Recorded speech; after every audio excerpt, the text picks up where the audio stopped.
Le Centre de services scolaires de Laval a créé pour la rentrée une toute nouvelle école. Une école virtuelle destinée aux enfants du préscolaire, du primaire et du secondaire qui ne peuvent pas se présenter en classe pour des raisons de santé. Ce qu'on tente de faire, c'est que virtuellement, les élèves aient une classe comme s'ils étaient en présentiel. Donc, le plus possible. Ils n'auront pas de mur, ils n'auront pas de chaises, mais tout ce qui va se passer, on veut que l'horaire ressemble à ce qu'ils auraient vécu s'ils étaient à l'école. L'école virtuelle aura sa propre direction, ses propres enseignants. Les élèves vont suivre un horaire bien précis et ils seront toujours avec les mêmes camarades de classe.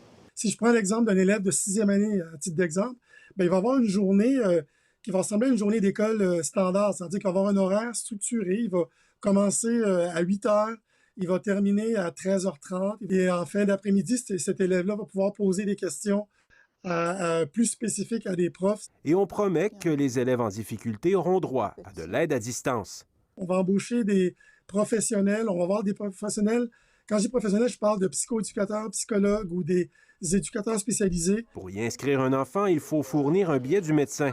Les parents vont être invités à transmettre le billet médical à l'école de quartier, donc l'école à laquelle ils sont familiers. Et ensuite de ça, le processus va être pris en charge pour que le plus rapidement possible, les élèves soient intégrés à l'école à distance. Du matériel informatique sera prêté aux familles qui en ont besoin et du soutien sera offert aux parents pour mieux comprendre le fonctionnement des différents outils numériques.